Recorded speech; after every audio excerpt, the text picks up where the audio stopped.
This is a pretty urgent update, and if you're an e-commerce brand or an email marketer, please pay close attention to this video. So Apple just dropped another bomb following the iOS 14 update, which really hurt the attribution of Facebook ads, Google ads, and everything basically advertising and pixel related. And this time they are going after emails with the new email privacy protection features. Essentially, this update will limit the ability for email providers to track open rates, click rates, and anything kind of along those lines, which in turn will affect your ability to be able to optimize your email deliverability and things like that when it comes to subject lines, content, etc. Now, I'm going to be covering what's known so far about this update and a few of the tactics that I'm personally do to prepare my clients for it. If you want to stay up to date with the latest news on this change and the findings that I'm coming out with live, then join my private email mastermind Facebook group down below. It's completely free.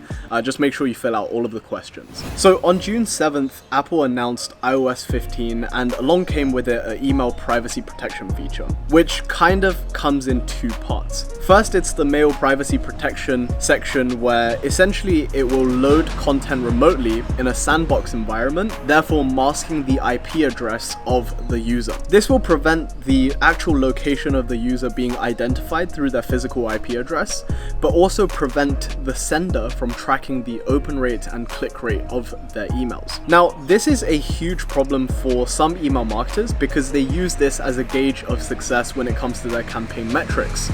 And most email marketers rely on these two metrics as an indication of deliverability as well. The second part to this update is the hide my email feature, which, to be honest, already exists within the Apple ecosystem. However, right now it can only be found within the App Store. When you install a new app, it will ask you, do you want to hide your email address? Now, this will be created for the rest of the operating system, I believe. So not much is exactly known about this feature specifically, but how I think they will implement this is they will have pop-ups essentially to allow the user to create burner accounts to have the emails being sent to the burner account and then from the burner account forwarded to their main address, thus masking the actual email address of the user. Now, this will probably increase the number of hard bounces within your list because as burner accounts are being created, deleted, or maybe deactivated, there's going to be very many complications when it comes to that. Personally, I'm not too concerned about the hard bounces simply because I'm pretty sure like ESPs will adjust to the change and also figure out a way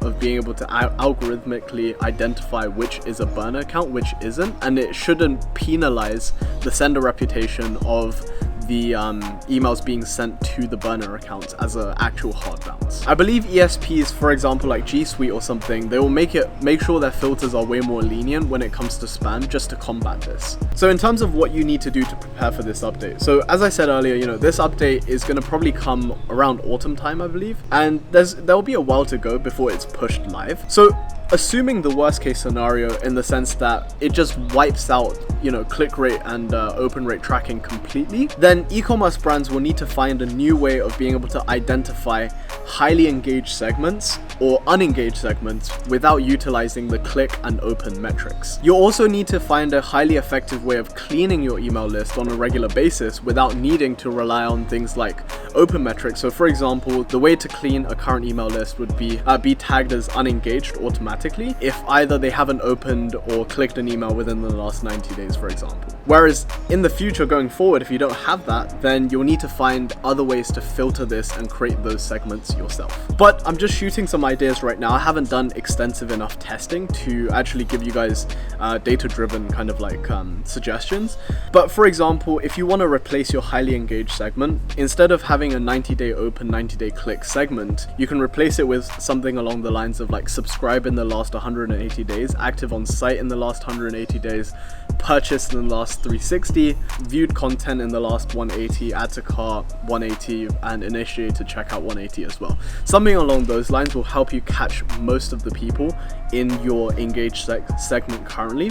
And you want to test the open rates with kind of like different permutations of this kind of like combination until you find a segment that gets you roughly the same open rate as your initial highly engaged segments. As I mentioned, I'll be posting all of my findings live in my private e-commerce email mastermind. So join that down below if you want some deeper insights and more frequent updates on the subject matter. But right now, all we know is that your IP is going to be masked because the content is loaded remotely in a sandbox environment, and also click rates and open rates are going to be very difficult to track, if not impossible, going into the future. If you have anything to add, feel free to add it in the comments below. Thank you so much for watching.